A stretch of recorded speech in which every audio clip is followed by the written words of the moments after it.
Well, while you were keeping children out there on the ranch, what was generally the circumstances that would bring those children to you?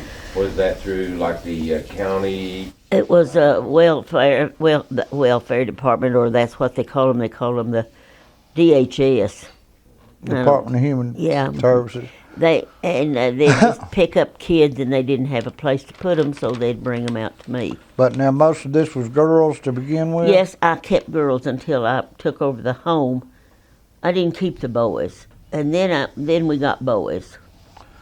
Well, can you tell us some of the funny or serious or stories that stick out in your mind? Oh, there's a lot of them. The girls a bunch of them got drunk on me one night while I was cooking supper. I always did the I cooking. remember this story.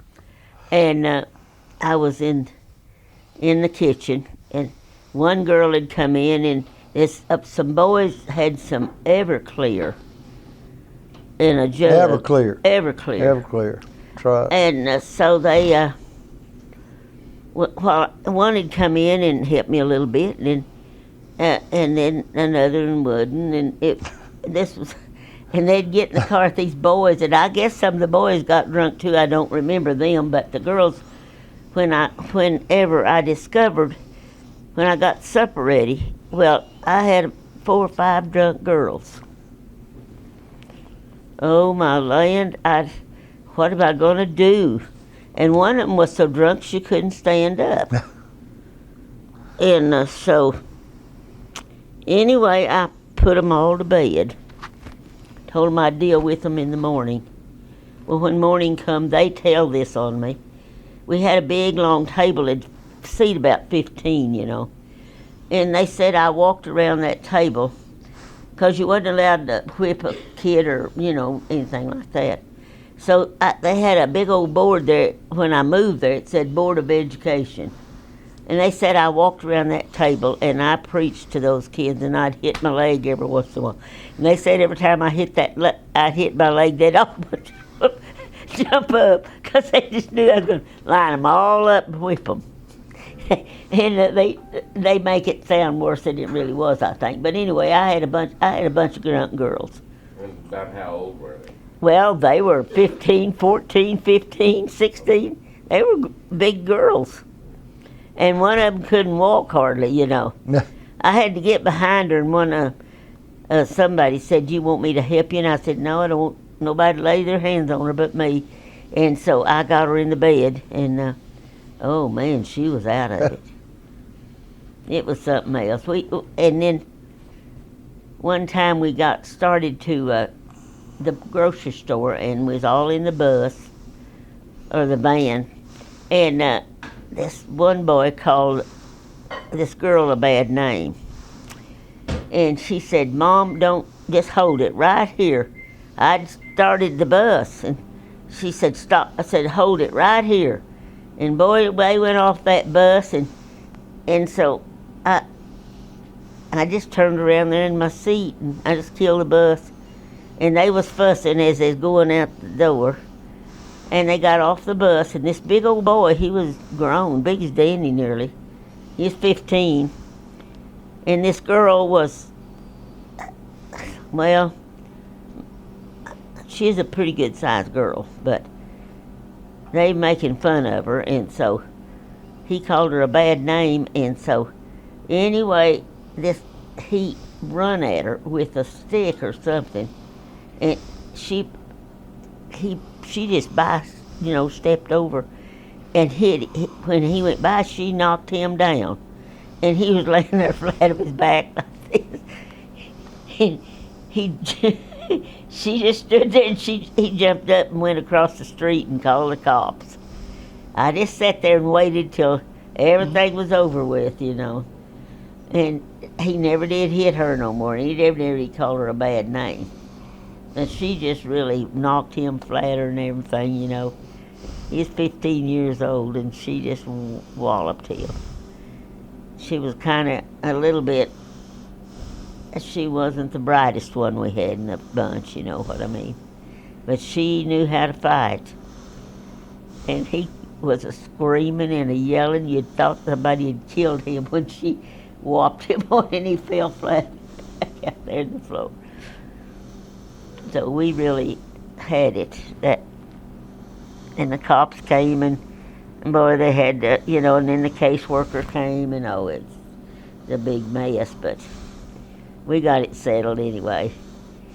And then this same girl, they'd call her names, and this girl's still alive. This other girl that she did this to, but she called her a bad name, and she had a tooth, that extra tooth that was growing in, and so this one that called a bad name to, well, she just walloped her one and knocked that tooth out, knocked her down in the floor, and she got up and screamed and hollered and told with the caseworker. We had to call in the caseworker and all that, because they'd call the law out, call them on me because I didn't interfere with the fight. And so she said, she just said, Bobbie just stood there and looked at me and let her do this. I said, I stood there and listened to you call her a bad name too. And so, I didn't interfere because I wasn't going to get my head knocked off because them girls was mad. And I let them fight. They fight it out. They had a fight every once in a while, Yeah. And Now, were some of these kids considered to be juvenile delinquents? Had they been in trouble with the law or school truancy, things like that? Oh, fighting. I don't know what all they went. We had one that they didn't tell me about it, and they sent him to me, and he's sniffed paint. And I missed him one day and went out there, and he was just out of it, sitting out there on the farm.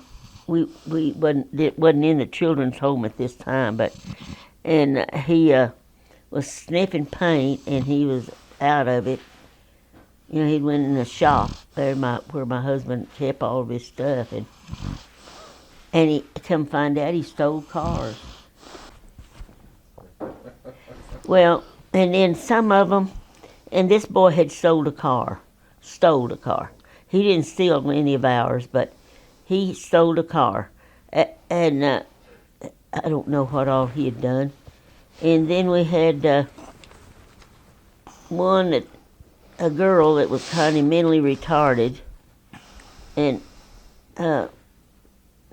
she just pulled every kind of stunt in the book, So I've had them, and they'd slip out at night at my home when I had the children's home. I had to, every 2 hours I was up with a flashlight checking on them, And I got one really mean one's the only one that I ever had that was really mean. And when he left me, we had him picked up because I just couldn't handle him. And so they put him in school down south somewhere. And he got in with the teacher's son. And they'd go out at the farm after school and prowl around and everything, do things. And they ended up killing that kid's daddy. That boy I think he's the only one I ever turned back. And I think Lowell told me when we were down there that we'd had about 26 or 36 kids. And most all of them had lived they did all live with me. From babies on up, I had babies, and they don't ever remember you. And of course, Danny. Well, some of these older children, you had a church background. The Baptist was what we had. We took them to church, every one of them, every week. Okay, so you did try to instill some. Oh yes, they went to church. Yes, we did. We took the kids They all went to church. My kids, I always took my kids to church. My kids have all been raised to go to church. It didn't take on some of them, but they went to church. Danny here, youngest guy, kid that I adopted, the youngest boy. And he wouldn't get up and put he wanted to wear his old roguey shoes and things to church. And I always made the kids put on Sunday clothes. Church was on Sunday. We always made them my own clean up and wear their church clothes. And so he didn't want to wear what I told him he had to wear. So I called Danny. Danny wasn't living with us, was you, Danny, at that time? No. Anyway, I called Danny over there and I said, Andy won't go to put his Sunday clothes on, and I'm going to church. So Danny said, go on, Mother, he'll be there in a few minutes. And I said, now, Danny, don't you hit him or nothing. I'd adopted him by that time, this little one, this youngest one. And he said, you just go into church, Andy'll be there. And I don't know what he done to him, honestly, I don't. But he was at church in a few minutes. And so Danny later told me did you knock him around a little bit, Danny? No, simply had a conversation. Yeah. You don't believe Danny? I don't know. I think he's lying now. Oh, okay. I think he knocked Andy around a little bit. Well, sometimes that's the best kind of If a. you have the right conversation with them, you don't have to knock them all around. That's Oh, right. you don't?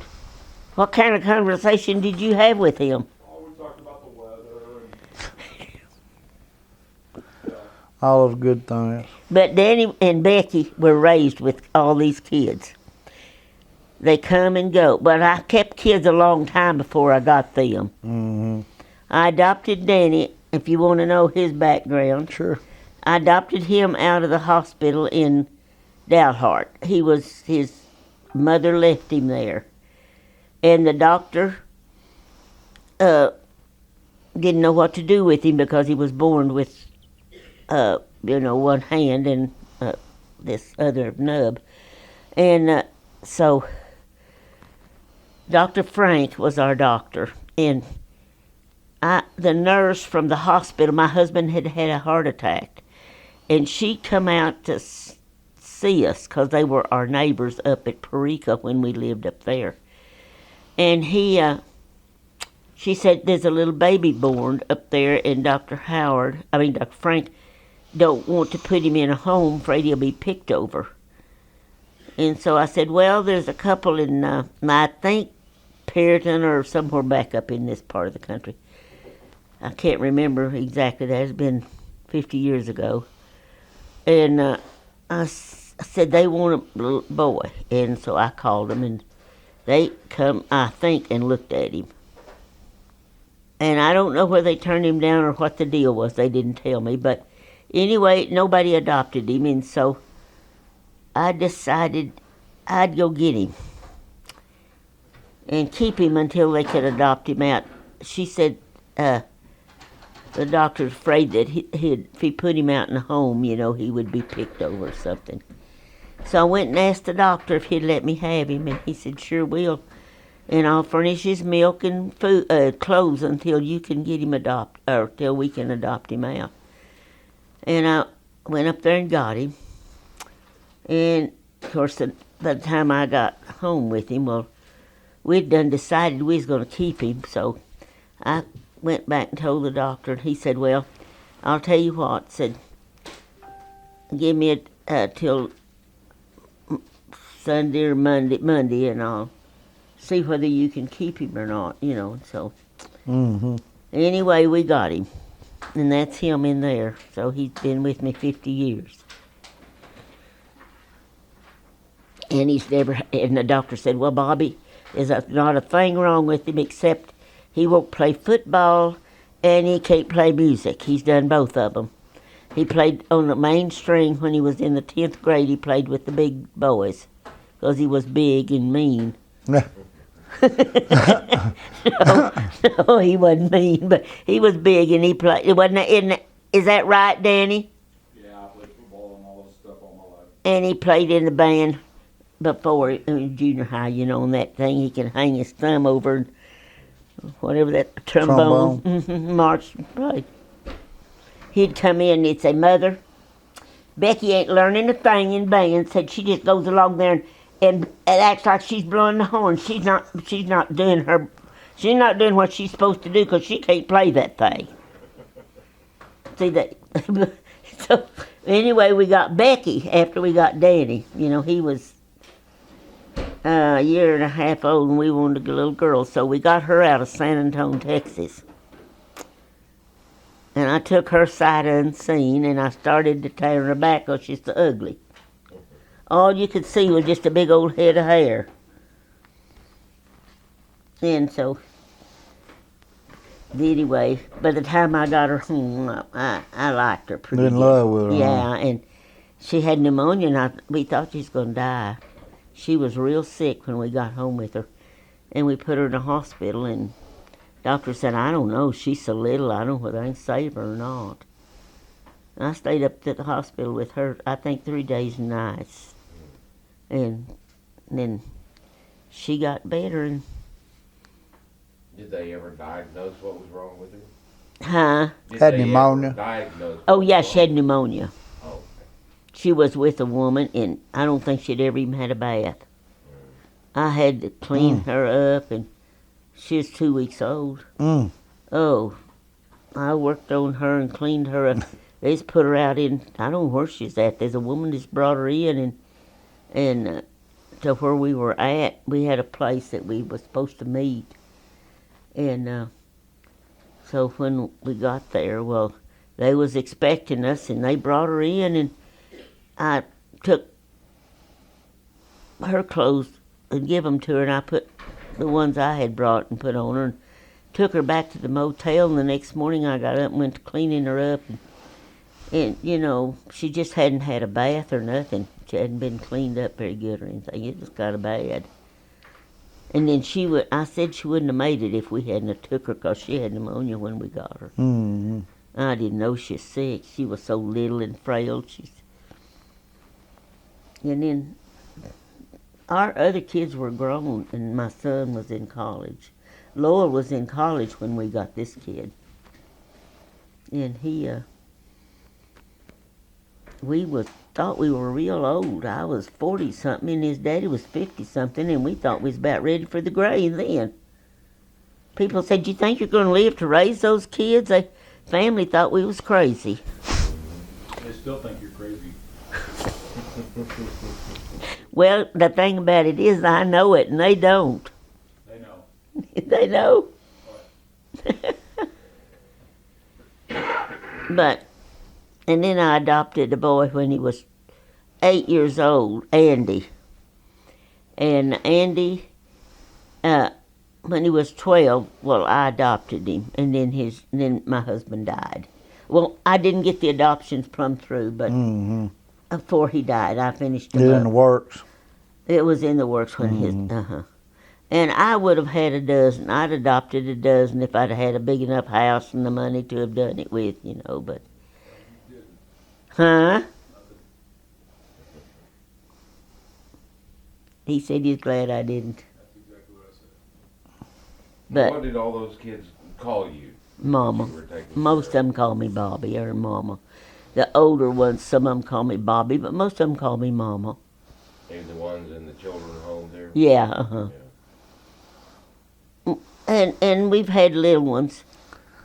And I quit trying to get little ones. I liked them better, but they're so much work. As you get older, the little ones are so much work.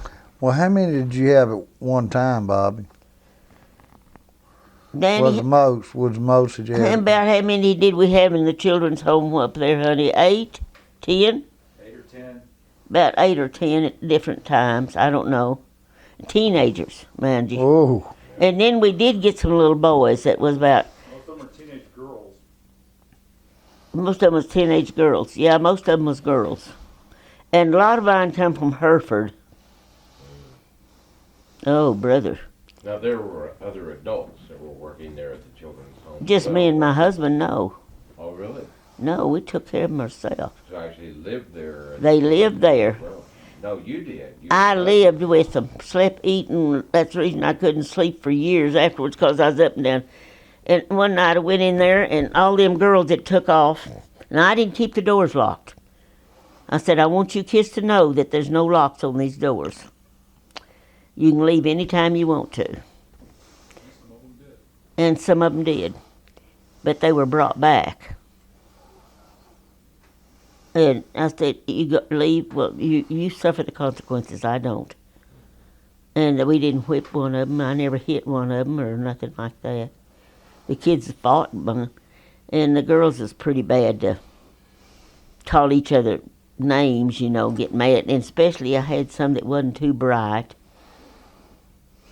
And I got along. Those are the ones that didn't give me no trouble. The ones that thought they were so smart is the ones that, thought they were one that give you the most trouble. Those girls that I was kind of, not so bright, well, they kind of picked on.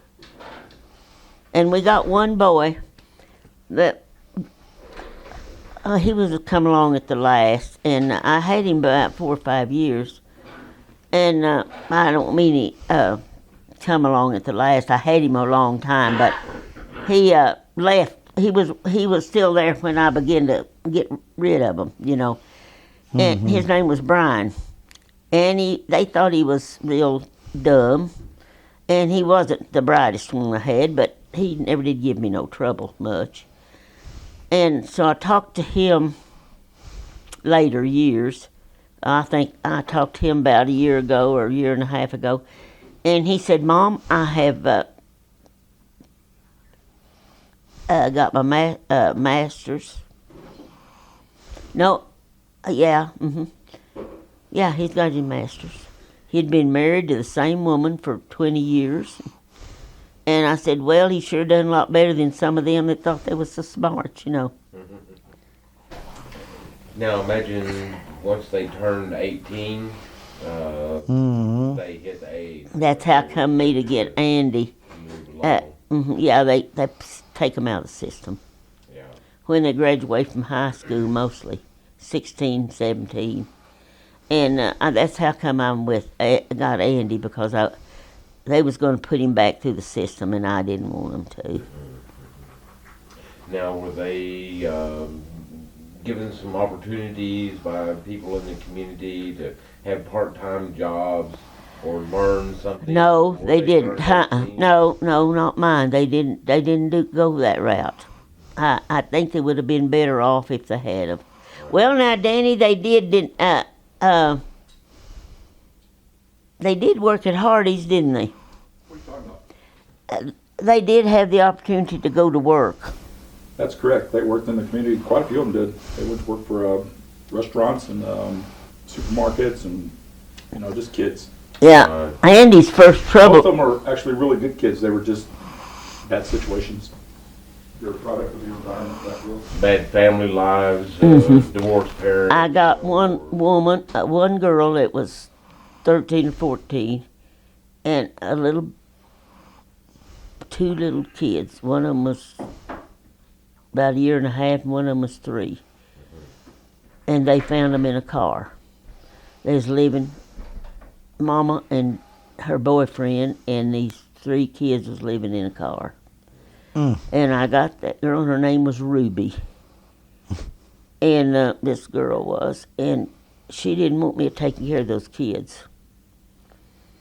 And I kept her, and she wanted them kids in there in that room with her all the time, and I had to do some talking, and I didn't just yank them up and say, you're not going to take care of them, that's my job, but I did have to work with her. And she didn't want to go to the show. If the girls went to the show, well, she didn't want to go, or she wanted to take those kids with her. She wanted, wherever she was at, she wanted those kids, because she was raising them. Her mother wasn't doing it. And I said, you've got to understand that you're a teenager, and they're here for me to take care of, and I want you to go to school, and I want you to be free. You don't have to take care of these kids. Well, it took a while before she'd trust me with those kids, And then she got to, being free to go, and didn't have to mess with them. And she kind of enjoyed that, I think, after a while. And so they let her go back home. The stipulation was they wasn't mistreated. They just didn't have no money, and they was all just doing the best they could in that car. And they made them get an apartment and him get a job before they'd let the kids come home. And I don't know, I kept them about a year, I guess, I don't know. But anyway, they said she wanted to go home. She couldn't wait to go home. And she went home, and then when she come back, she said, Mama, would you try to I want to finish school year, and would you try to get them to let me stay? I want to stay. I don't want to go back. But they would not let that girl stay. They didn't take the little ones and leave her to finish up school. They took the whole crew, the three back. I never did know what happened to her. It's sad that the way that they do, they don't try to seem like, and you can get a kid straightened out, and then they'll yank them up and put them out into another home. Yeah. And in a situation like that where they were living out of a vehicle, those kids probably didn't have any birth certificates, which would cause problems down the line. They didn't have no clothes. Yeah. I've scrounged for years and years and years. I'd get a kid in, and I got 5 kids in one evening. I think it's 5. One of the good people at 4 Dalhart. No, it's 4. 4 little boys, and they had hair down here, and they had and it was all they had on was shorts and shirts. They didn't have no more clothes, no nothing. Well, good thing I knew how to cut boys' hair. Well, I got them in there and put them in the tub and washed them and cut their hair, and I called people and say, I need some little boy clothes. Have you got some extras?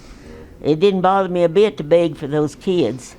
I wouldn't have done it for myself or my kids, but I did for them kids. Yeah. And so when they come got them, the welfare man didn't even know him. He said, my Lord, I don't even know you guys. He'd brought them over there. Well, I didn't get to keep them about 5 days till I don't know what they done with them, but they took them all back. And then I've got them with lice that was so bad, and that Johnny that stole, and that boys that I was telling you, the sniff paint had so many lice, so it was pathetic. We got 2 off the railroad one time. They brought them in there, and they was as black as they could be, no clothes or nothing. And they took a shower and cleaned up, and we had to scrounge around and borrow clothes from the other kids to put on them, until we could wash their clothes. Well, I got them in pretty bad shape. I got one little girl that her daddy or somebody had thrown her up against the wall and broke her collarbone or something, and they brought her out of the hospital. Prettiest little girl you ever laid your eyes on. Got them in some pretty bad shapes.